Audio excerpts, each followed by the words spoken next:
The story of Salvatore Lucky Luciano is one that has captivated the world for decades. A man whose name became synonymous with organized crime, Luciano's rise from a penniless immigrant to the most powerful figure in New York's criminal underworld is nothing short of extraordinary. Born in 1897 in Sicily and raised in the streets of Manhattan, his journey is not only a tale of ambition and ruthless determination but also a complex exploration of the human desire for control, power, and legacy. Luciano was not born into wealth or privilege, far from it. His world was one of struggle, where survival often depended on cunning, violence, and the will to climb the ranks of a world that had no sympathy for weakness. But Luciano's rise was not simply about surviving. It was about revolutionizing the criminal landscape in a way that would echo through history. At a time when New York's underworld was divided, chaotic, and fiercely territorial, Luciano saw a fractured system and imagined something greater. An empire built on organization, loyalty, and efficiency. He didn't just want to be a gangster. He wanted to be the architect of a new order. In this documentary, we will take you through the highs and lows of Luciano's tumultuous journey.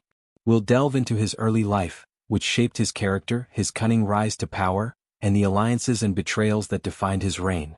We'll explore the psychology behind his actions, his strategies, and his cold, calculated vision of what the mafia could become. We will also confront the moral questions his rise brings up. Was Luciano a visionary who transformed organized crime into a sophisticated business, or was he simply a ruthless criminal driven by power and self-interest? As we journey through Luciano's life, we will also explore the world around him.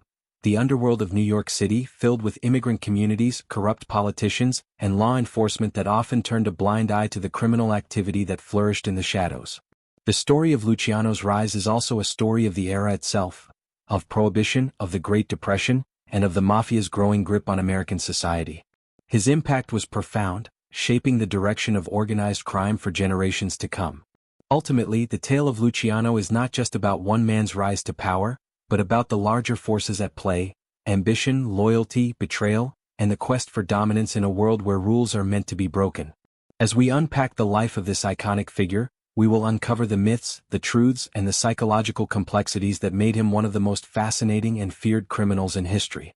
His story is not just a recounting of events, but a psychological journey into the mind of a man who, for better or worse, changed the world he inhabited forever. To understand the magnitude of Lucky Luciano's rise, we must first comprehend the chaotic and fragmented world of organized crime in New York before his influence began to take shape.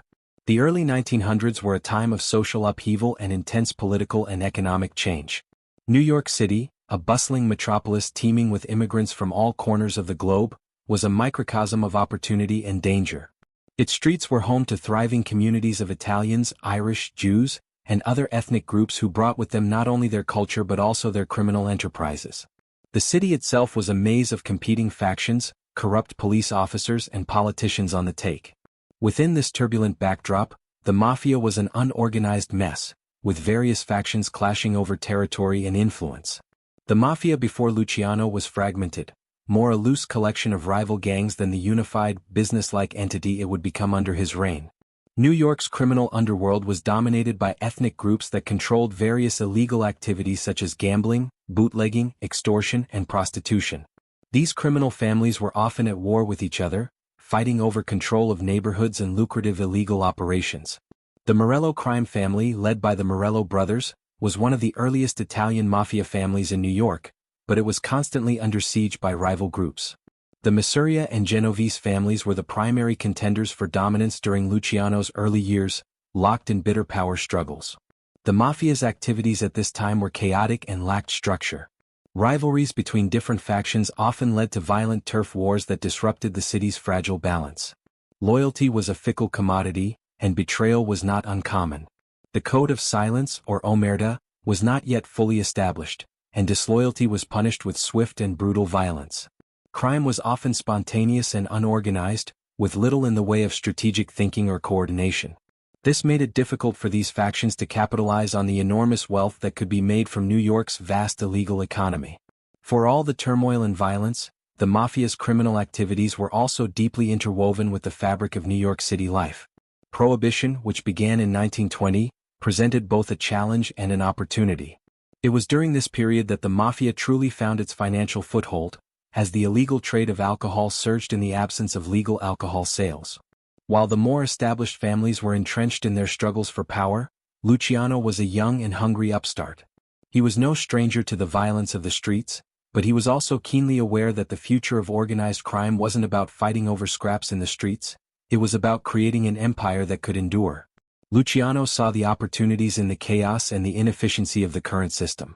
Where others saw disorganization and fragmentation, he saw a chance to unite the various factions under a single banner, transforming the mafia into a more streamlined and efficient operation.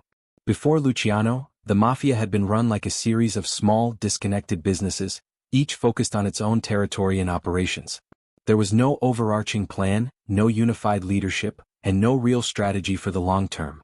The various factions fought for control of the lucrative, but disjointed, bootlegging trade, gambling operations, and other illicit businesses. At the same time, corruption ran deep within the city's law enforcement and political institutions.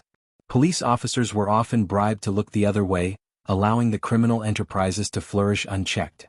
However, this lack of coordination among the criminal factions created inefficiencies, and Luciano was quick to recognize that he could capitalize on these weaknesses. The most important lesson Luciano learned from this chaotic underworld was the importance of loyalty, but on his terms. While the old-school gangsters relied on brute force and intimidation to maintain control, Luciano understood the value of diplomacy, strategy, and long-term thinking. He would go on to forge powerful alliances with influential figures within the mafia, as well as with key players in the political and law enforcement systems. His ability to bring order to the disarray would eventually turn him into the most influential figure in the criminal world. Luciano's rise was not just about muscle, it was about seeing a way forward where others saw only destruction. In a world ruled by chaos and violence, he was poised to bring structure and efficiency, and, in doing so, to create a criminal empire that would span the globe. His vision was one of unification, not just domination. By understanding the disjointed nature of the mafia before his rise, we can better understand how Luciano's genius transformed a fractured criminal world into a cohesive force that would come to dominate organized crime for decades to come.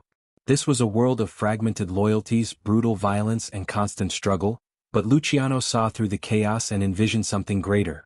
A world where the mafia was not just a group of brawling factions but a well-oiled machine.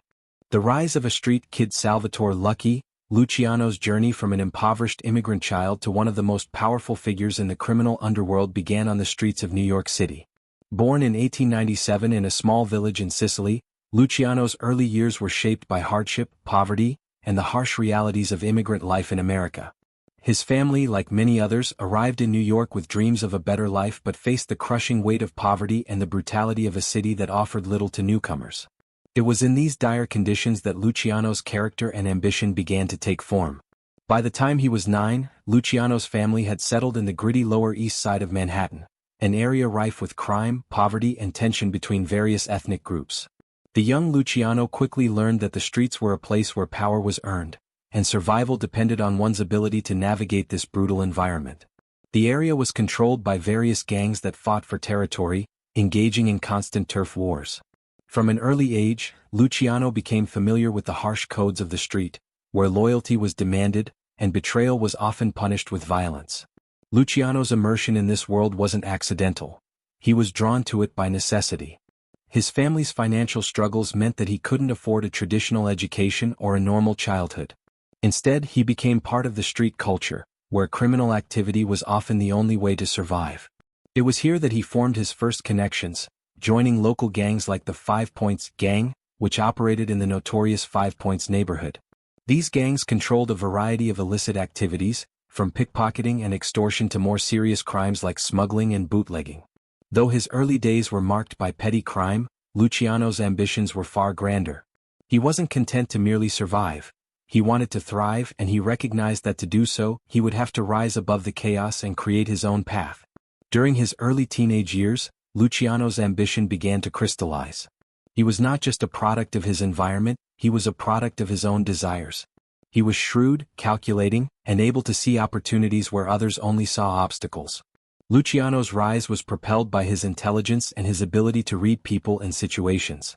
Unlike many other gangsters who relied primarily on brute force, Luciano knew that in order to rise in the criminal world, he needed to master the art of strategy, persuasion, and organization. He was ambitious but also pragmatic, understanding that crime was not just about power through violence, but about power through control, connections and loyalty. One of the pivotal moments in Luciano's rise came when he met one of his earliest mentors, a powerful figure in the Lower East Side gang scene named Arnold, the Brain Rothstein. Rothstein was a man of a different caliber, intelligent, well-spoken, and capable of organizing complex criminal schemes with ease. Rothstein became a mentor and a key figure in Luciano's early career. From him, Luciano learned the importance of building alliances, staying calm under pressure, and using one's intellect to outmaneuver opponents. It was Rothstein who introduced him to the world of high-stakes gambling, and it was through this relationship that Luciano began to expand his criminal operations. Unlike many of his peers who were content with street-level operations, Luciano had a grand vision for the future. He wanted to create an organized crime syndicate that would dominate not just the Lower East Side, but the entire city. In his late teens, Luciano began to build a reputation as a ruthless, but highly intelligent, operator. His ability to stay calm in the face of danger and to think several steps ahead earned him the nickname Lucky, a reference to both his surviving a brutal stabbing attack in his youth and his ability to win in high-stakes situations. Luciano's sharp mind and calculating nature made him stand out in the world of street crime, where many were quick to resort to violence. He realized that in order to truly control the criminal landscape, he would need to leverage more than just force. He needed to create a network, build alliances, and create a system that could outlast the chaos of street-level crime. At this point, Luciano's criminal operations began to grow. He expanded his activities into illegal gambling, setting up operations that brought in vast amounts of money. But Luciano's ambitions were far from satisfied with local successes. He understood that in order to secure his place at the top of the criminal world, he needed to break free from the constraints of petty crime and aim for something bigger. Luciano saw the organized crime syndicates as an opportunity to rise to the very top. With a combination of charm, cunning, and his street smarts, Luciano started forming relationships with powerful figures in the criminal world, including key players from the Italian-American and Jewish crime families. These alliances, though fragile, marked the beginning of his ascent to greater power. Luciano's early life and his experiences on the streets of New York were formative in shaping the man he would become.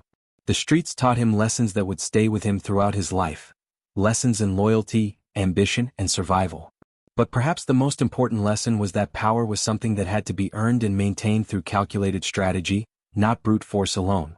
His early years, full of small-time crime and survival tactics, were the foundation upon which he would later build his criminal empire. From the streets of the Lower East Side, Luciano's eyes were now fixed on the grander prize, an organized, efficient criminal network that would rival any legitimate business, and one that would eventually allow him to rule over New York's underworld with an iron fist. The seeds of his future success were sown in these formative years, and they would grow into a powerful legacy that would change the face of organized crime forever. Lucky Luciano's ascent from a street-level gangster to the mastermind behind the most powerful organized crime syndicate in New York City was nothing short of revolutionary. The chaotic and fragmented nature of the mafia before Luciano's rise was something he recognized as an opportunity to create an empire, not just a criminal enterprise. His genius lay not in the use of violence, but in his ability to bring order to the disarray. He envisioned a new kind of mafia, one that functioned more like a corporation with clear hierarchies, efficient operations, and a network that spanned the entire city. This transformation was the foundation of his rise to power, and it would leave a legacy that would shape the criminal world for decades to come. Before Luciano, the mafia was largely fragmented. Various ethnic crime families controlled separate territories in New York, often in violent conflict with one another.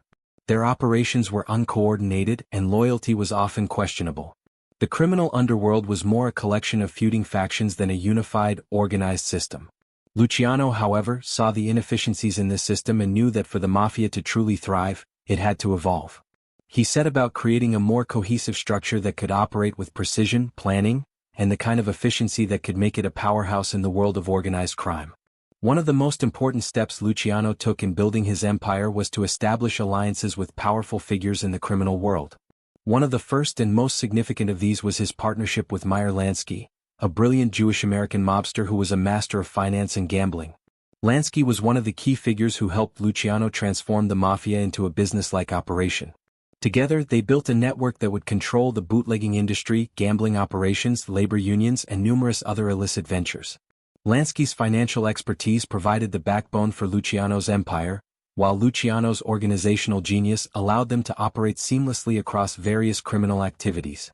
Another crucial ally was Frank Costello, a shrewd and calculating mobster who would eventually become Luciano's right-hand man. Costello's loyalty and intellect made him an invaluable partner. He helped Luciano navigate the complicated political landscape and build strong relationships with key figures in law enforcement and politics. This network of powerful allies was essential to Luciano's success. It ensured that he could operate without fear of being brought down by rival gangs or the authorities. Luciano's brilliance lay in his ability to see the bigger picture, to understand that the mafia could no longer afford to operate like a collection of isolated fiefdoms. He restructured the mafia into a more organized, efficient system, focusing on long-term strategy rather than short-term gains. One of his key innovations was the creation of the Commission, a governing body composed of the heads of the major mafia families. This commission acted as a council that made decisions for the mafia as a whole, rather than leaving it to individual bosses to fight over territory. It was a groundbreaking concept, one that allowed Luciano to unite the different factions and control them through diplomacy and negotiation, rather than through violence and intimidation alone. In addition to his partnerships with Lansky, Costello, and others, Luciano also made significant changes to the mafia's approach to business. He understood that the criminal world needed to function with the same level of professionalism and organization as any legitimate business. He introduced new methods of managing the mafia's operations, ensuring that the various criminal activities were run like well-oiled machines. This level of organization allowed Luciano to control everything from gambling rackets to bootlegging operations, all while keeping a low profile and avoiding the bloody feuds that had characterized the mafia in previous decades. Luciano's restructuring efforts also extended to his relationships with labor unions. One of the key sources of power and wealth for organized crime in the 1930s was the control of labor unions, particularly in the construction industry. Luciano's ability to control these unions gave him a significant source of income and leverage over legitimate businesses. By placing trusted allies in key union positions, Luciano ensured that the mafia could extort businesses, rig contracts, and manipulate labor disputes to their advantage. Moreover, Luciano's vision of the mafia as a global enterprise began to take shape during this period. He understood the value of international connections and sought to expand his operations beyond the borders of New York. His ties with international criminals, including those in Europe and Latin America, provided a network that was global in scope. By diversifying the mafia's operations, from narcotics and extortion to gambling and bootlegging, Luciano created a financial empire that was virtually untouchable. The level of control Luciano wielded over his operations was extraordinary. He wasn't merely a figurehead. He was the mastermind behind an empire that reached into nearly every aspect of New York life. His criminal syndicate was deeply embedded in the city's political and economic structures, making it nearly impossible to challenge. The government and law enforcement agencies were often outmatched, as they were up against an organization that was both highly efficient and protected by a network of powerful figures. What set Luciano apart from other gangsters of his time was his ability to see crime as a business venture. He was no longer just a gangster trying to make a quick profit from petty criminal activities. Luciano was building an empire, and he approached it with the same ruthlessness and business acumen as any CEO. He was a visionary who saw that the mafia had the potential to dominate not just New York but the entire country. By the mid-1930s, Luciano's empire was at its peak. His control over New York's underworld was absolute, and his influence stretched across the country. He was the undisputed king of organized crime, and his empire was built on a foundation of efficiency, loyalty, and power. Yet, as with all great empires, the foundation would soon begin to crack. The very structure Luciano built, one based on alliances, codes of conduct, and a carefully balanced system, was fragile and would ultimately lead to his downfall. But for a time, Luciano was the undisputed ruler of a criminal empire that was as sophisticated and far-reaching as any legitimate business. Luciano's ability to turn the mafia into an organized and profitable empire remains one of his most enduring legacies. He created a criminal syndicate that was not only powerful but efficient, running like a corporation rather than a group of feuding gangs. His methods transformed the mafia from a disorganized mess of rival gangs into a unified, global criminal enterprise that would dominate organized crime for generations to come. The rise of Lucky Luciano was not just a personal victory, it was the dawn of a new era in organized crime. At the heart of Lucky Luciano's criminal empire was a code, a code that governed the behavior of every man who served under him and dictated the very structure of mafia life. This code, known as omerta, was more than just a set of rules. It was the foundation upon which Luciano built his organization. Omerta was the unbreakable code of silence and loyalty that bound members of the mafia together, ensuring their survival in a world defined by betrayal, violence, and deceit. But the true power of omerta lay not just in its enforcement, it was in the psychological control it exerted over its members, shaping their thoughts, actions, and even their very identities. The concept of omerta is deeply rooted in the traditions of southern Italy, particularly in Sicily, where the mafia originated. It was a reflection of the harsh, lawless world in which these men lived. For centuries, Sicilians lived under oppressive rulers and faced constant threats from both outside invaders and corrupt local authorities. In this environment, loyalty to one's family, community, and the code became a means of survival. Omerta was born out of necessity, a response to the constant fear of betrayal and the need to protect oneself and one's own. Luciano, a Sicilian-born immigrant, absorbed these lessons early in life. He grew up in an environment where crime was often the only way to survive. As he climbed the ranks of the mafia, Luciano understood the importance of maintaining this code. But while omerta was a vital tool for ensuring loyalty and cohesion within his ranks, it was also a tool for manipulation and control. Luciano didn't just demand loyalty from his men. He required that they internalize it, making omerta not just a rule but a belief system that shaped their entire worldview. The first principle of omerta was absolute loyalty, to the family, to the boss, and to the code itself. Betrayal of any kind was seen as the highest form of sin. A man who betrayed the mafia was not only a criminal but a pariah, subject to violent retribution. This loyalty was essential to maintaining the unity of the mafia and ensuring that Luciano's empire remained solid and unassailable. Luciano's ability to cultivate loyalty through omerta was one of his greatest achievements. It created a network of trust among his lieutenants and soldiers, all of whom understood that their survival depended on their adherence to the code. But loyalty was not just a matter of personal allegiance, it was also a matter of business. For Luciano, omerta was a crucial mechanism for keeping his criminal enterprise running smoothly. By fostering an atmosphere of absolute trust, he ensured that his men could operate without fear of betrayal, allowing them to carry out their operations with efficiency and precision. This allowed Luciano to focus on long-term strategy, knowing that his associates would protect his interests and execute his orders without question. In return for their loyalty, Luciano provided protection, financial rewards, and, perhaps most importantly, the promise of power within the criminal hierarchy. Another key aspect of omerta was its emphasis on secrecy. Members of the mafia were forbidden from talking to outsiders about the organization's operations, and the penalty for breaking this rule was severe. Luciano understood that the success of his empire depended on its ability to remain hidden from law enforcement and rival criminal groups. The code of silence was not just a matter of loyalty, it was a matter of survival. The mafia's criminal activities were extensive, spanning across industries like gambling, bootlegging, and union racketeering, and maintaining secrecy allowed Luciano to operate with relative impunity. It was not just the street soldiers who adhered to omerta. Even the higher-ranking members of the mafia were bound by the same code, ensuring that no one could ever leak vital information to the authorities. In a world where betrayal was often a death sentence, omerta acted as a psychological force, binding the mafia together. It fostered a sense of brotherhood, a feeling that each member was part of something larger than themselves. This sense of belonging was essential to maintaining morale and ensuring that the men who worked for Luciano remained committed to the cause. In many ways, the mafia became a surrogate family for its members, a place where they could find loyalty, respect, and protection in a world where those qualities were often in short supply. However, omerta wasn't without its complexities. While loyalty to the family was paramount, the mafia's brutal nature meant that men were often forced to make difficult choices. The tension between personal interests and loyalty to the family created a psychological burden for many members. The mafia's leaders, including Luciano, often exploited this tension, manipulating their men by playing on their sense of loyalty. The fear of betrayal, coupled with the promise of power and wealth, created a dangerous psychological environment in which loyalty was both a virtue and a weapon. One of the most striking aspects of omerta was the way it was enforced through violence.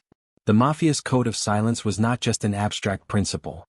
It was a rule that could be, and often was, enforced with deadly force. Men who broke the code were often subject to brutal retribution, with murder being the ultimate punishment. This created an atmosphere of fear but also of respect. Men understood that the mafia's power was not only in its financial resources but in its willingness to use violence to protect its interests.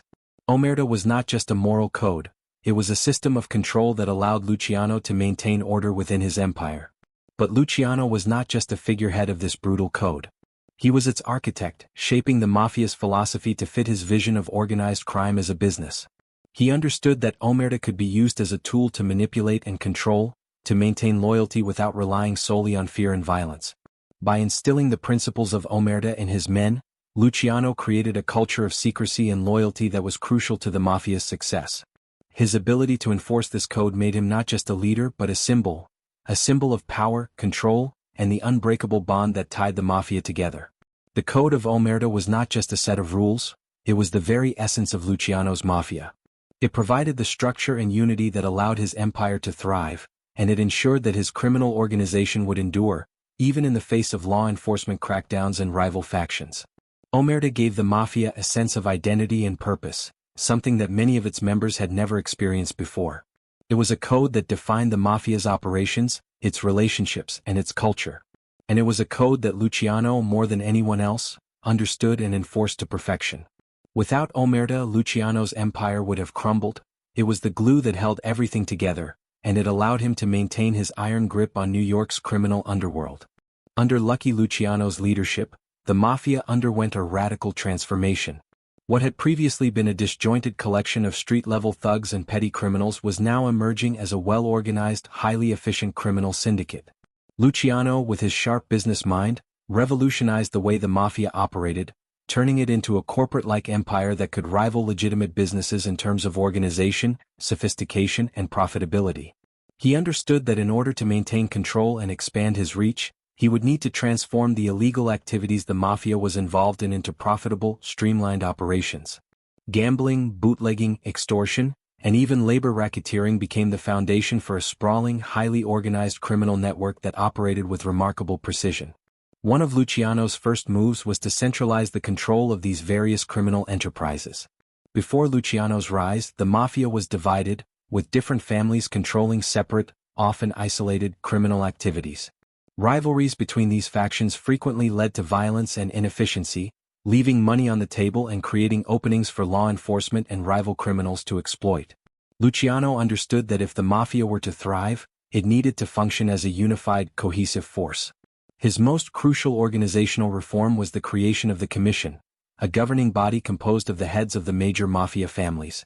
This commission, in many ways, functioned like a board of directors for Luciano's criminal empire.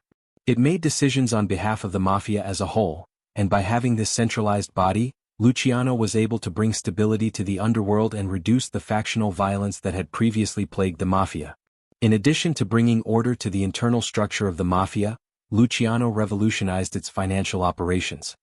He recognized early on that the mafia's illegal activities could be transformed into well-managed businesses, each one contributing to the overall wealth and power of the organization. Take bootlegging for example. During Prohibition, the illegal alcohol trade was one of the most lucrative enterprises in America. While many gangsters were content with small-scale operations, Luciano saw an opportunity to control the entire distribution chain.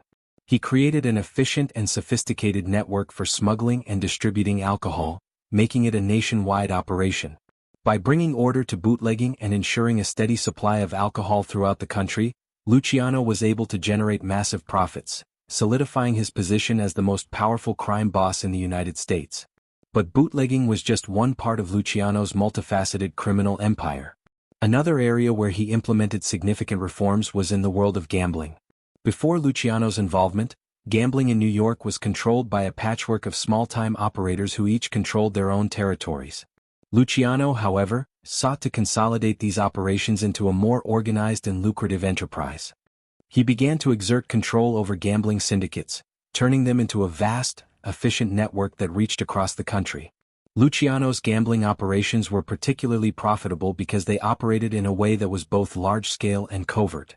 He used connections with politicians, police officers, and business leaders to ensure that his gambling operations were allowed to flourish while avoiding law enforcement scrutiny.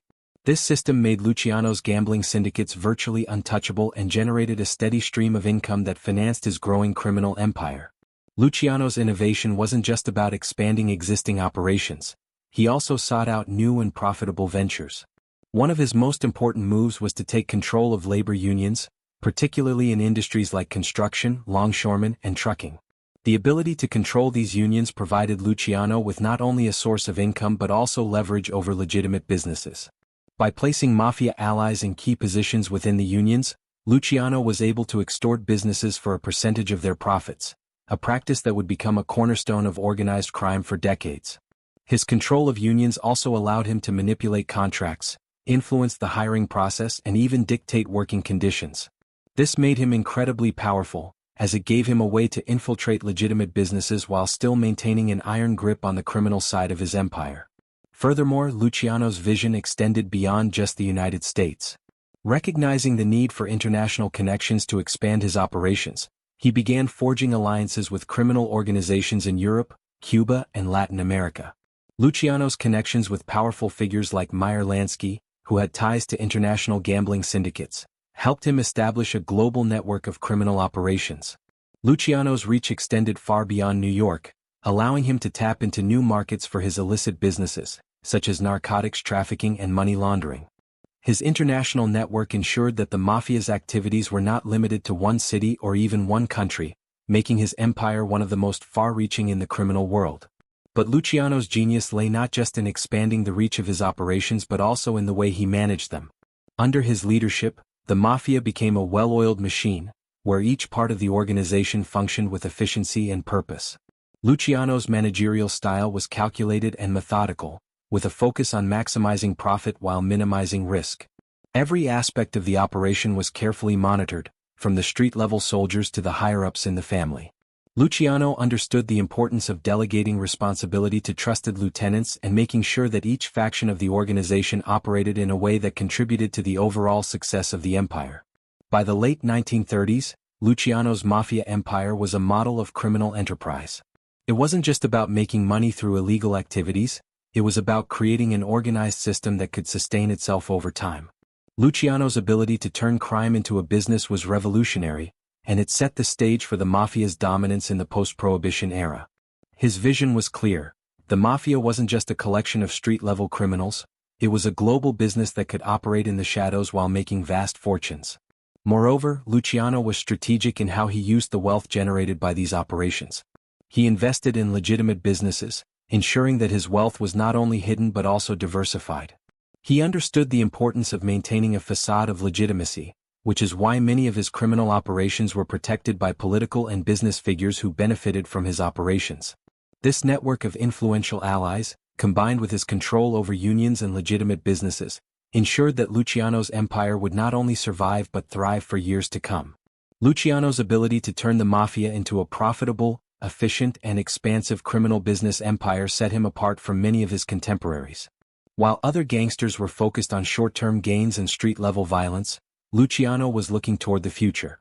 He was building an empire that could endure, one based on organization, loyalty, and strategic thinking. His legacy as the man who redefined organized crime is not just in his violent conquests but in the way he turned crime into an industry. Through his efforts, Luciano created a criminal empire that was as sophisticated and far-reaching as any legitimate business, forever changing the landscape of organized crime. One of the most fascinating and complex aspects of Lucky Luciano's rise to power was his ability to build alliances with key figures in the criminal world while simultaneously making powerful enemies. Luciano's brilliance was not only in his criminal operations but in his capacity to navigate the delicate and often dangerous world of mafia politics. Loyalty, trust, and power were constantly at play, and Luciano understood that to secure his position, he needed to balance alliances and rivalries in a way that would allow him to maintain control of New York's criminal underworld. From the very beginning of his ascent, Luciano recognized that he couldn't build his empire alone. The mafia world was defined by powerful, established crime families, each controlling different territories and illicit businesses. But while most mobsters relied on brute force and territorial control, Luciano was more strategic. He didn't just want to dominate the underworld. He wanted to bring these fragmented factions together under one unified system. In this sense, his genius was not in fighting against other families, but in forging key alliances that would solidify his power. He knew that the success of his empire depended on forming relationships with men who could provide him with protection, resources, and access to new areas of power. One of the earliest and most significant alliances Luciano forged was with Meyer Lansky, a brilliant and shrewd Jewish mobster with connections to the world of high-stakes gambling. Lansky was crucial to Luciano's expansion, particularly in the world of financial operations and gambling. Where Luciano's strengths lay in organizing and structuring operations, Lansky's talents were in managing the money that flowed through them. The two formed a partnership that would become one of the most formidable in the world of organized crime, a bond that allowed Luciano to expand his operations into new territories and increase his wealth exponentially. Lansky's expertise in financial matters gave Luciano the financial backing he needed to grow his empire. Another key ally in Luciano's rise was Frank Costello, a smooth-talking, calculating mobster who would eventually become Luciano's most trusted lieutenant. Costello's role in the operation was crucial. He was a master of political maneuvering and had an extensive network of connections within the American political establishment. Costello helped Luciano build relationships with politicians, judges, and law enforcement officers, ensuring that the mafia was able to operate with relative impunity. In many ways, Costello was the public face of Luciano's operations, using his charm and influence to deflect attention from the more violent and illegal activities of the mafia. Costello's connections in both the legal and political systems provided the mafia with the kind of protection that allowed Luciano to operate in the open while remaining untouchable by authorities. However, alliances in the world of organized crime were always precarious, and Luciano's rise to power came at the expense of other gangsters who felt threatened by his ambition. The competition was fierce, and the underworld was full of men who were just as ruthless and determined as Luciano. The most significant of these enemies was Salvatore Maranzano, a powerful figure who sought to control the mafia in America after the death of the previous boss, Joe, the Boss Masuria. Maranzano had envisioned himself as the ultimate ruler of the mafia, believing that he alone should wield the power of the various crime families in New York. He envisioned a more traditional, Sicilian-style mafia, with himself as the boss of bosses. Luciano, however, saw things differently. While Maranzano's vision was based on old-school methods, Luciano had a far more modern, business-minded approach. In 1931, Luciano saw Maranzano's aspirations as a threat to his own ambitions. Luciano understood that to create the unified, organized crime syndicate he envisioned, he would need to eliminate any competition. This led to one of the most famous power struggles in mafia history, the Castellammarese War. The war pitted Luciano and his allies against Maranzano's forces, as both sides vied for dominance over New York's criminal world. Despite Maranzano's considerable power, Luciano was far more strategic and willing to make alliances with rival factions. He knew that his chances of success depended on cutting down Maranzano's influence, so he orchestrated a plot to have him killed. In 1931, Maranzano was murdered in a hit that was personally orchestrated by Luciano, with the help of his trusted associates, including Vito Genovese, who would later become one of the most powerful mafia bosses in history.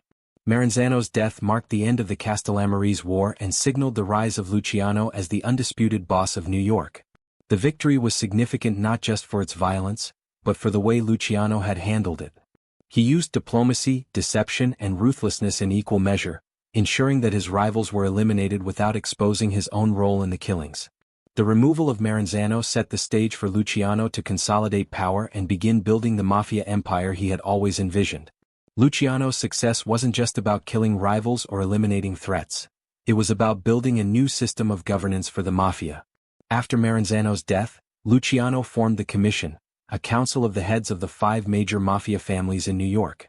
This body would oversee all mafia activities and ensure that disputes were resolved through diplomacy rather than violence. The commission would become the key to Luciano's long-term success, as it allowed him to create a structure that balanced power among the various families, reducing internal strife and preventing the kind of fragmentation that had plagued the mafia in the past. Despite his dominance, Luciano was never without enemies. His rise to power had come at a significant cost, and his success made him a target for other powerful figures within the mafia. One of the most notable enemies Luciano faced was his former ally, Vito Genovese. After Maranzano's death, Genovese became one of the most powerful figures in the mafia, but his relationship with Luciano began to sour over time. Genovese became increasingly resentful of Luciano's control and sought to expand his own influence. In 1937, Genovese tried to have Luciano killed, forcing Luciano to flee to Italy. This was a significant setback for Luciano, but it also highlighted the precarious nature of power in the criminal world. Even those who had helped him rise to the top were capable of turning against him when their ambitions outgrew their loyalty. Luciano's ability to navigate the complex web of alliances and enemies in the mafia world was key to his success.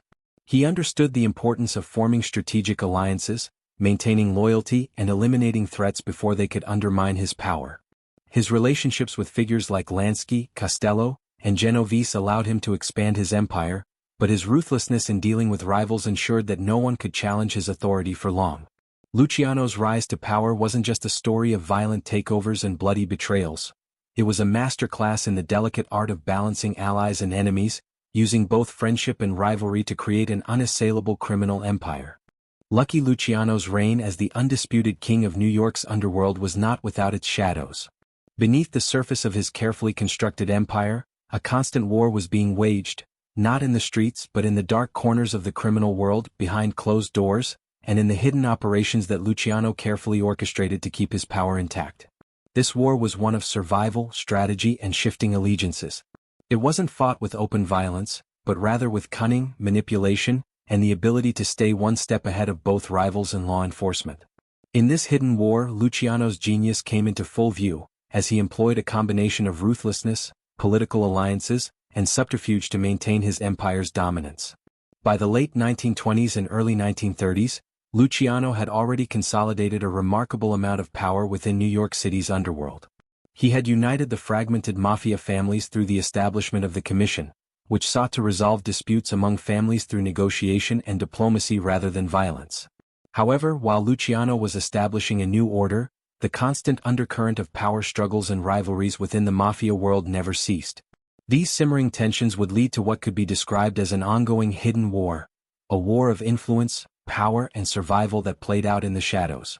One of the most notable aspects of this hidden war was the mafia's dealings with law enforcement.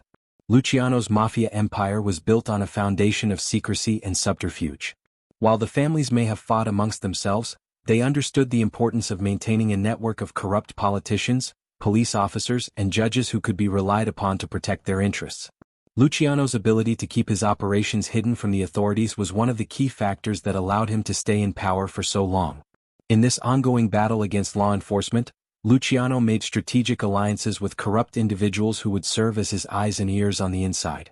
This web of corruption was crucial to Luciano's operations, as it kept his activities hidden from the law while ensuring that rivals in the criminal world remained unaware of his next move. But the hidden war wasn't just about keeping the authorities at bay. It was also about defending against internal enemies. Even within his carefully structured empire, there were constant challenges to his leadership. Luciano's rise had come at the expense of powerful mobsters who had once been rivals, but who had now been brought into the fold through the Commission. However, loyalty in the world of organized crime was never guaranteed, and Luciano had to constantly fend off threats from ambitious figures within his own ranks.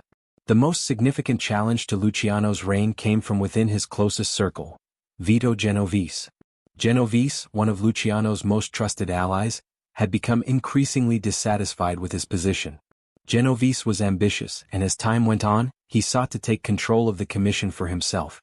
In the 1930s, Genovese began to conspire against Luciano, secretly plotting his downfall. But Luciano was no fool. He had built his empire on trust and loyalty, and he knew that the risk of betrayal was always present in the mafia world. He took swift action to neutralize Genovese's threat. In 1937, Genovese, who had been one of the most powerful mobsters under Luciano, attempted to have Luciano assassinated.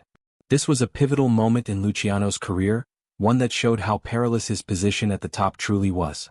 Genovese's betrayal forced Luciano to flee the country, and he took refuge in Italy, abandoning his empire temporarily to protect himself. The failed assassination attempt by Genovese demonstrated the fragility of Luciano's position and the hidden war that raged within his ranks. While Luciano was in exile, the battle for power continued, with Genovese seizing control of parts of the organization that had once been loyal to Luciano. This internal conflict showed the ever-present danger Luciano faced. Even among his closest allies, betrayal was always a possibility. Despite this, Luciano's ability to survive and return to power after his exile in Italy was a testament to his resilience and his skill in managing the hidden war. While Luciano was in exile, another part of the hidden war was unfolding on a global scale. The international aspect of Luciano's operations was key to his empire's success, and his influence extended beyond the United States.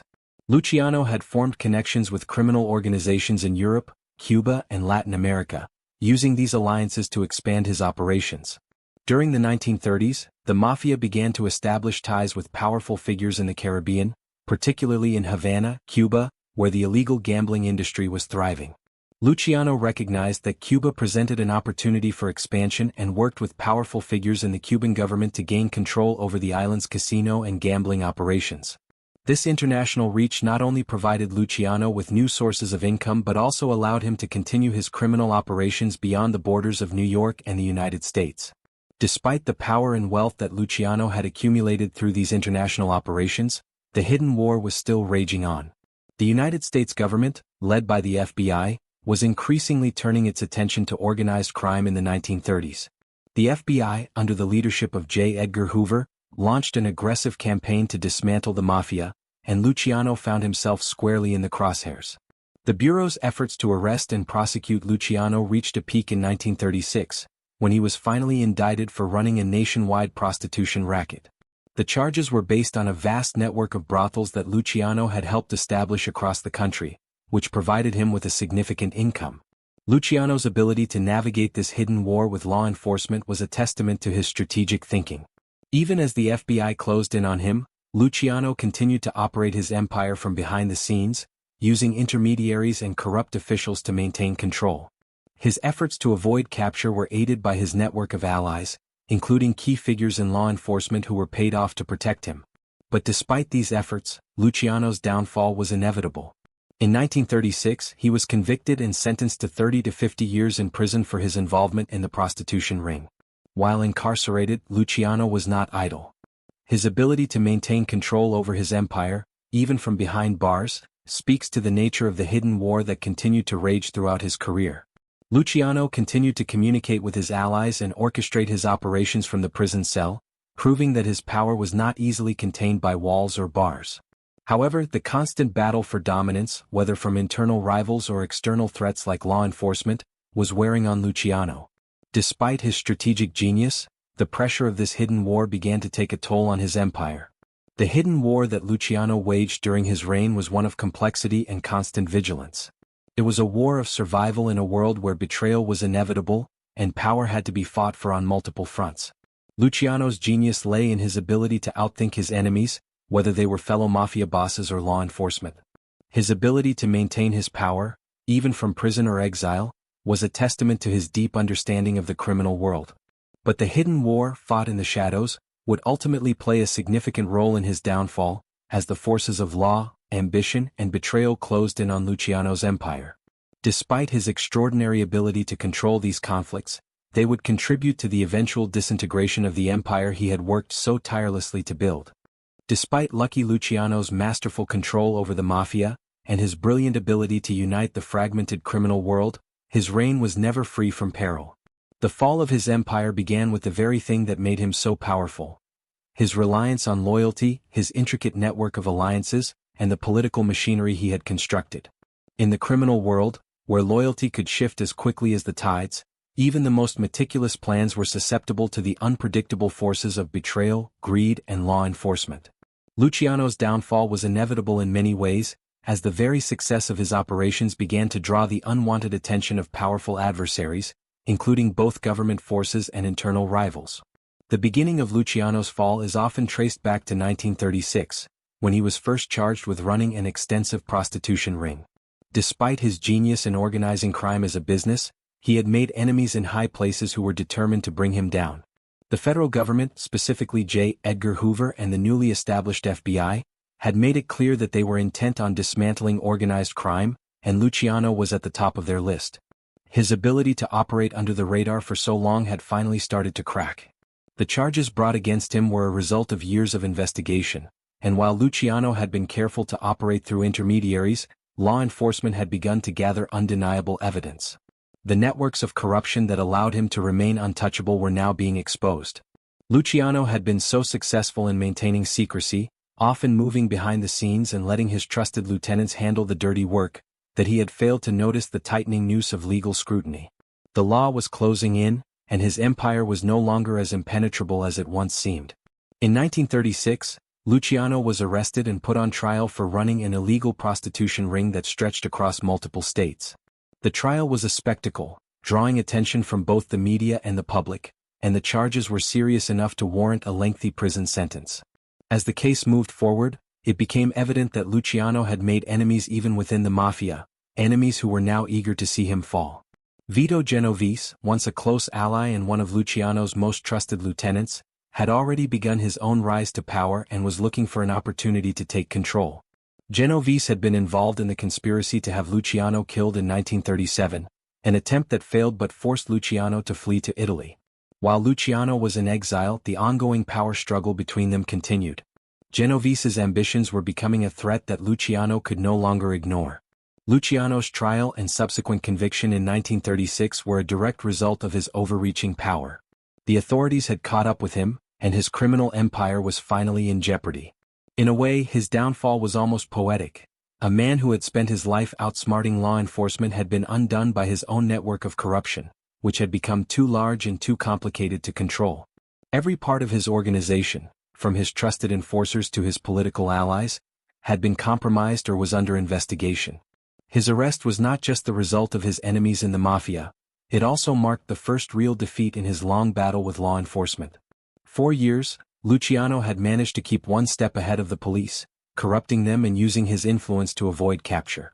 But with the rise of new anti-crime initiatives, led by the likes of J. Edgar Hoover and the Federal Bureau of Investigation, the walls began to close in. The authorities were focused on taking down organized crime as a whole, and Luciano, as its most prominent figure, was the prime target. The trial was a public spectacle, with the media painting Luciano as a ruthless crime boss and criminal mastermind. His arrest was seen as a victory for the government and an indication that the criminal underworld's days were numbered. The arrest also exposed the vulnerability of Luciano's carefully constructed system. Though he had been cautious and brilliant in his strategic moves, his overconfidence in his network and the people around him began to show.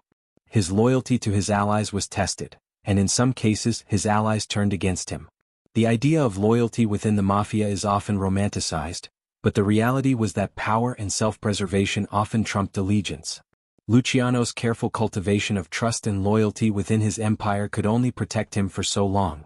As his empire expanded, so too did the potential for betrayal. Those closest to him, including members of his inner circle, saw the potential for power in his downfall, and they capitalized on it. Luciano's arrest and the subsequent media frenzy sparked a public relations battle that would further weaken his position. The public perception of him was rapidly changing. No longer seen as a mysterious and powerful figure pulling strings behind the scenes, Luciano was now a criminal being prosecuted for his vast network of illegal activities. The trial was not just a legal battle, it was a battle for the reputation of the mafia itself. Luciano had carefully cultivated an image of the mafia as a sophisticated and organized business, but with his arrest, the cracks in that image began to show. The trial culminated in a conviction, and Luciano was sentenced to 30 to 50 years in prison for his involvement in the prostitution racket. This was a major blow, not just for Luciano personally but for his entire empire. While many mafia bosses had faced time in prison, Luciano's conviction was seen as a moment of reckoning for the underworld itself. He had built the mafia into an empire, but now it seemed as though the empire was crumbling. The arrest and conviction sent shockwaves through the criminal world, and it became clear that Luciano's dominance had reached its end. However, despite his conviction and subsequent sentence, Luciano's story did not end in prison. The hidden war of power, loyalty, and betrayal that had defined his rise to prominence would continue to play a central role in his life. Even behind bars, Luciano's influence remained undeniable. His time in prison marked a new phase of his downfall, one that would involve shifting alliances, new enemies, and a battle to retain his place in the mafia's power structure. While his arrest had marked the official beginning of his downfall, it was not the end of his reign. The foundations of his criminal empire had been shaken, but Luciano, ever the strategist, would fight to remain at the top in ways no one could have predicted. Lucky Luciano's trial in 1936 was a pivotal moment, not only in his life but in the history of organized crime in America. After years of dominating the criminal underworld, Luciano finally found himself in the glaring spotlight of public scrutiny and legal action. This was no ordinary trial. It wasn't just the prosecution of one man, it was a direct assault on the criminal empire that Luciano had built with such care and precision. For the first time, the public and law enforcement were fully focused on Luciano, examining every facet of his criminal activities, and the stakes were higher than ever. Luciano's trial was both a media spectacle and a legal battle, with the criminal justice system's attention squarely on the sprawling network of illegal operations that Luciano had controlled. The case against him was built largely on his involvement in the vast prostitution racket that he had been running across the United States. It wasn't just the prostitution itself that was at issue, but the way Luciano had managed to turn it into a highly organized and profitable business. A business model that mirrored corporate enterprises, with a vast web of people, connections, and operations in place. Luciano's ability to keep the scale and sophistication of his criminal empire hidden for so long was starting to unravel under the pressure of this high-profile trial. The prosecution's case against Luciano was formidable. The government had been building their case for years, and they now had extensive evidence, including testimonies from former associates and witnesses who had turned against him. Many of Luciano's own men, once loyal to him, had either been apprehended or were cooperating with the authorities in exchange for lighter sentences. The case against him was detailed, listing the extent of his criminal operations, the prostitution network, his control over gambling operations, his hand in bootlegging, and his manipulation of labor unions. What was clear to the authorities was that Luciano was the linchpin in a much larger, well-coordinated system of criminality. The trial itself was a dramatic affair, attracting massive public attention. Newspapers followed the case closely, with sensational headlines portraying Luciano as the ruthless godfather of New York's criminal underworld. The media frenzy surrounding the trial amplified the stakes, as Luciano's fate became a public spectacle. For the first time, the public saw the face behind the myth. Luciano was no longer the mysterious figure lurking in the shadows. He was a man on trial for his life. The media's portrayal of him as the quintessential villain only added fuel to the fire, making him a symbol of all that was corrupt and dangerous in society. During the proceedings, Luciano's defense tried to cast doubt on the prosecution's evidence and to portray him as a businessman who had been unfairly targeted. However, the case against him was too solid to dismiss. The prosecution's strategy was not just to put Luciano behind bars but to dismantle the very structure of his empire. The goal was not only to punish him but to send a message that organized crime, as personified by Luciano, would not be tolerated by the government any longer. It was a clear attempt to shake the foundations of the criminal world, to prove that no one, no matter how powerful, was above the law. One of the key moments in the trial was the testimony of those who had once been part of Luciano's world. Men who had been his trusted associates. Figures like Meyer Lansky and Frank Costello, who had been crucial to the rise of Luciano's empire, were now nowhere to be found. The trial marked a break in the once solid alliance between Luciano and his fellow crime bosses. The media focused on the fact that, despite Luciano's power, his once loyal men were now silent, and many of them had turned to the authorities to avoid severe punishment themselves. This moment marked a turning point in the perception of Luciano. The myth of the omnipotent mob boss, invincible and untouchable, began to crack. Despite the mounting evidence against him, Luciano maintained his composure during the trial. His confidence was one of the things that had always set him apart from his rivals, but as the trial progressed, it became clear that even his famed ability to manipulate situations had its limits. Luciano's trial was not just a trial of one man, it was a trial of the mafia itself. The authorities were not just targeting Luciano as an individual, they were sending a message to the mafia that its days of operating with impunity were over. After weeks of legal proceedings, the jury returned a verdict. Luciano was convicted on charges of running a nationwide prostitution racket, among other crimes. He was sentenced to 30 to 50 years in prison, marking the end of his reign in the free world. The sentence was a crushing blow not only to Luciano personally but to the entire mafia organization. His conviction was the result of years of effort by the government to dismantle the organized crime syndicate that had grown so powerful. Luciano, once untouchable, was now facing the full force of the law. For Luciano, the trial was a moment of reckoning. The sentence was harsh but not unexpected. Luciano's reputation had been built on fear, respect, and strategic brilliance, but now he found himself facing the consequences of his criminal empire. His fall from power was not just about being sentenced to prison, it was a symbolic moment in the fight between organized crime and law enforcement. Luciano had built his empire through manipulation, secrecy, and the strategic use of power. But now the forces of law and order had finally caught up with him, and his empire seemed to be crumbling around him. Yet, for all the attention the trial received, it didn't mark the end of Luciano's influence. Even as he was being sentenced, Luciano still had friends, allies and connections that remained loyal to him, even behind bars.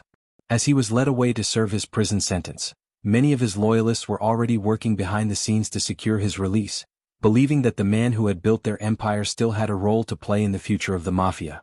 Luciano had always been a master of managing his image and manipulating his circumstances, and even in prison he would continue to hold sway over his empire, albeit in a different way. In many ways, Luciano's trial and conviction marked the end of one era and the beginning of another. His rise to power had been marked by violence, deception and careful maneuvering, but the trial revealed the cracks in his empire, showing that even the greatest crime boss could be brought down by the unrelenting machinery of the law. The sentence also served as a reminder that power, no matter how carefully protected, could be undone by betrayal, law enforcement, or sheer chance. Yet, the legacy of Luciano would continue to shape the mafia long after his fall, and his name would forever be associated with the golden age of organized crime. Even after being sentenced to prison, Lucky Luciano's influence did not dissipate.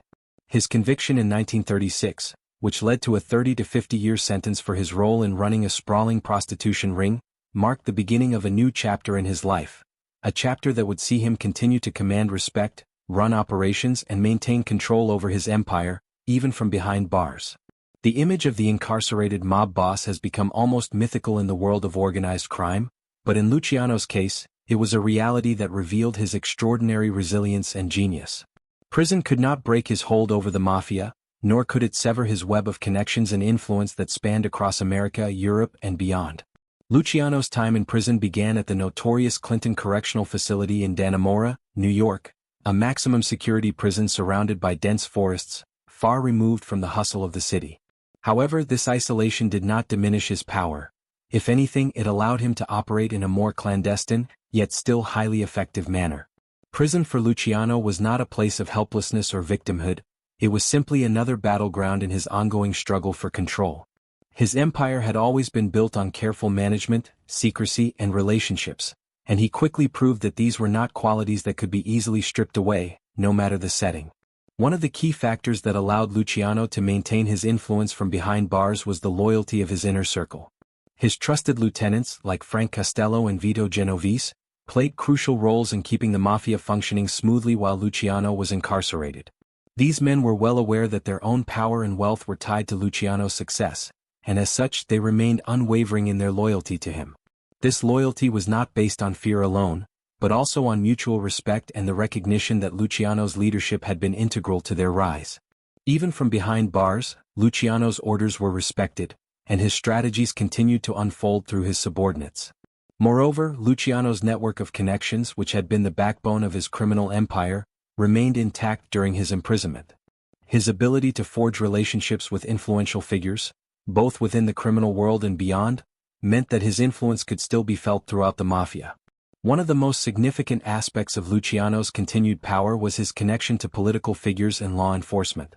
Throughout his rise to power, he had cultivated relationships with key politicians, police officers, and businessmen who owed their success in part to the protection and resources provided by the mafia. These connections proved invaluable when Luciano was in prison, as they allowed him to continue orchestrating his operations from the inside. While Luciano's empire was based largely on illegal enterprises, his connections with legitimate businesses and industries also allowed him to continue influencing the mafia's activities.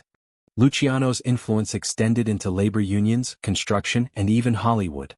By leveraging his network of political allies and business figures, Luciano could continue to exert control over these industries, despite being physically confined. His ability to coordinate these various elements of his empire from a prison cell was a testament to his managerial genius and his understanding of the importance of maintaining a tightly organized network of influence. Despite his continued power, Luciano's time in prison was not without its challenges. The sheer number of enemies he had made over the years, both within the mafia and in law enforcement, meant that his time behind bars was never entirely secure.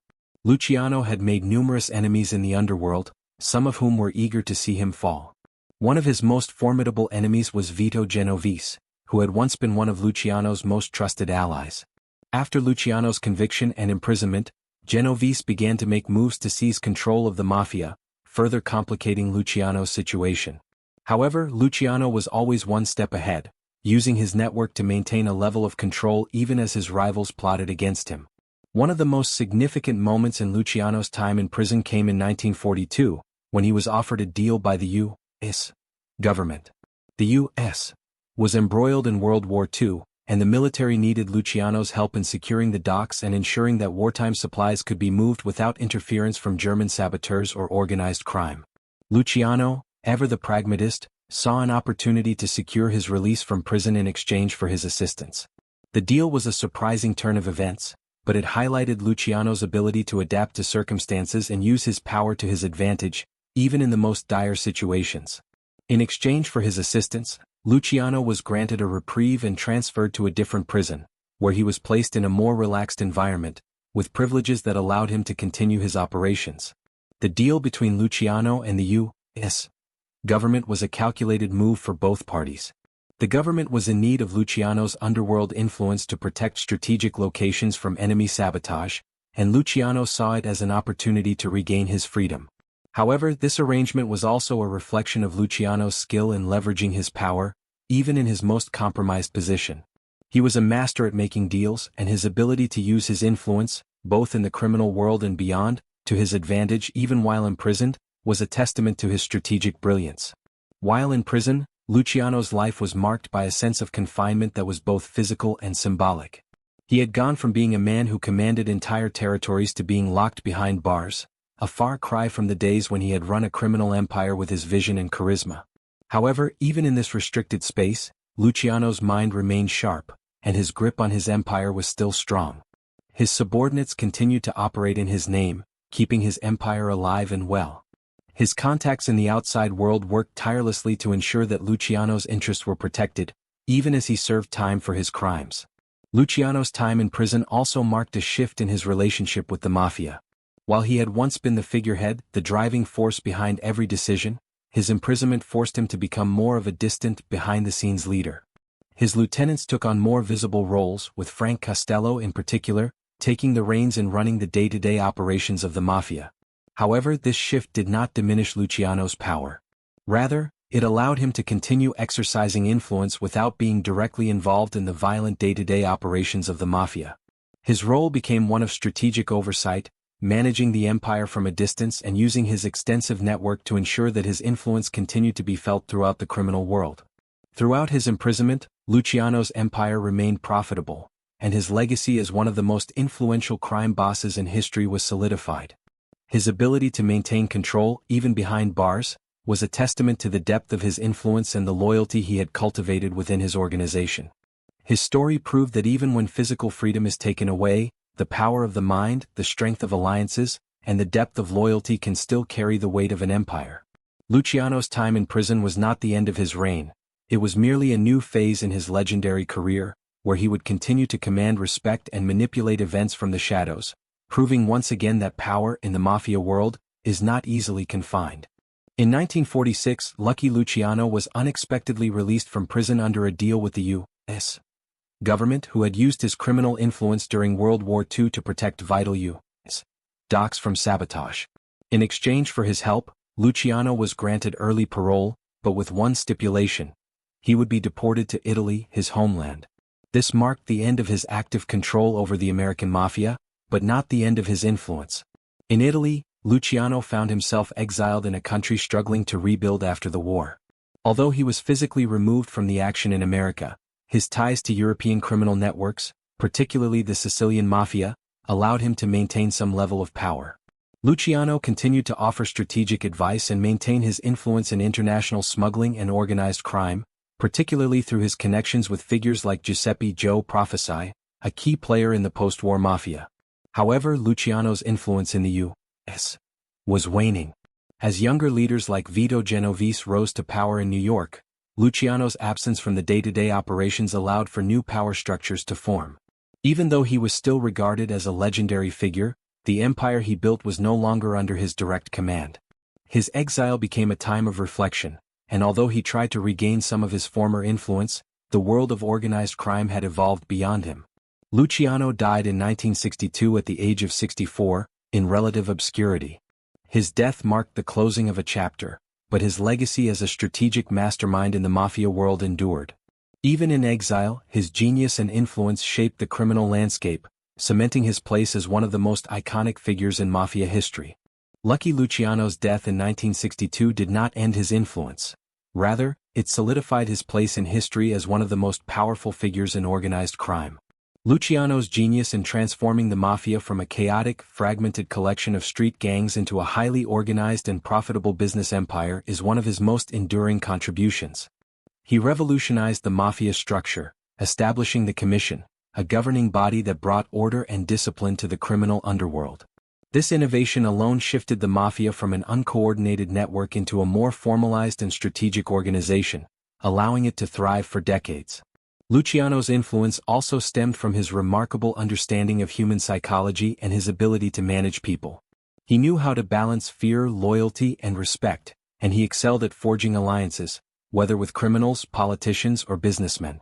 This diplomacy allowed him to maintain a powerful grip on both the criminal and legitimate worlds. His leadership was marked by pragmatism, understanding that the mafia was a business. He operated not through mindless violence but by maximizing profits and minimizing risks, creating a criminal empire that was more business-savvy than brutal. Beyond his contributions to the mafia's internal organization, Luciano's legacy is deeply tied to his international influence. His criminal network extended beyond the United States, particularly into Cuba, where he helped establish a lucrative casino empire. His ability to cultivate relationships with international figures and navigate complex global networks laid the foundation for the mafia's global operations. Luciano's impact on modern organized crime is immeasurable. His methods of managing power, structuring criminal enterprises, and leveraging connections still shape mafia operations today. Despite his criminal legacy, his strategic genius is studied even in the current world of organized crime, highlighting how he turned a disjointed operation into a global phenomenon.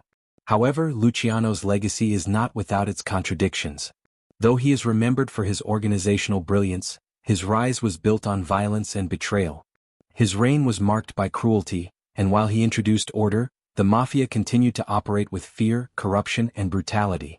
Despite these darker elements, Luciano's contributions to the evolution of organized crime cannot be denied. His influence on popular culture is another key aspect of his legacy. Luciano's life has been immortalized in films, books, and documentaries, making him a symbol of power and ambition. His story represents the complexity of the American dream, rising from poverty to power, only to be undone by forces beyond his control. In death, as in life, Luciano remains a figure of intrigue, a symbol of the intersection between ambition, loyalty, and betrayal. In the end, Luciano's legacy is a testament to his exceptional ability to navigate the criminal world, manage his empire, and leave an indelible mark on history. Even decades after his death, his influence endures, reminding us that his story is one of both brilliance and tragedy, a man who shaped the mafia, and whose shadow still looms over organized crime. Lucky Luciano's story is a powerful reminder of the complexities of power, ambition, and the human desire for control. His rise from a poor immigrant in New York to the undisputed boss of the American mafia is a tale of shrewd strategic thinking, ruthless ambition, and psychological mastery. Luciano was not only a master at running the criminal world, he was a revolutionary who transformed organized crime into a multi-billion-dollar empire, governed by principles that mirrored those of legitimate business. His legacy is still felt today, as many of the methods he pioneered continue to shape the underworld and influence the way criminal enterprises operate. Yet, as with any story of power, there is a price. Luciano's life was marked by betrayal, violence, and the constant pressure of maintaining control. The very qualities that allowed him to rise to the top, his ability to manipulate others, his ability to remain calm in the face of danger, and his willingness to act ruthlessly, were also the same qualities that eventually led to his downfall. His story is one of ambition pushed to its limits, showing that even the greatest minds can be undone by forces beyond their control. The way he built his empire, relying on loyalty but also fear, would be the same way it would eventually crumble. Luciano's fall from power, marked by his conviction and imprisonment, and his ultimate exile to Italy, speaks to the fleeting nature of even the most powerful criminal empires. His control of the mafia, though formidable, was not absolute. The betrayals within his organization, the shifting allegiances, and the rise of rival factions all contributed to his eventual displacement. In his final years, Luciano, once the embodiment of power, was reduced to a figure in exile, reflecting on his legacy, but still managing to influence from afar. His ability to retain control, even from behind bars or in exile, demonstrates his extraordinary talent for survival and manipulation. At the same time, Luciano's story raises important questions about morality, loyalty, and the price of power. His ability to survive and thrive in a world of corruption and violence was a testament to his brilliance, but it also shows how deeply intertwined power and morality can become in the criminal underworld. While Luciano's innovations revolutionized organized crime, his reign also left behind a trail of destruction, betrayal, and death. The mafia's growth under his leadership came at the expense of countless lives, and his empire, despite its success, was built on a foundation of fear and manipulation. Yet, his legacy is not entirely one of destruction. Luciano's impact on the mafia, on the concept of organized crime, and even on the world's understanding of power and loyalty, cannot be overstated. His contribution to the mafia structure, its internal politics, and its ability to operate like a business continues to influence the criminal world today. The mafia became an empire because of his vision, one that was ruthless, organized, and capable of surviving even in the most hostile environments. His ability to adapt and survive, even in the face of his own downfall, highlights the strength of his character and the scope of his influence. Luciano's life, full of paradoxes, remains one of the most fascinating in the history of organized crime. The contradictions in his character, his ability to be both charming and ruthless, to be a master of organization while operating in a world of chaos, are what make him such a compelling figure. His rise and fall embody the darker aspects of ambition, the pursuit of power, the willingness to sacrifice everything for control, and the eventual price that must be paid for it.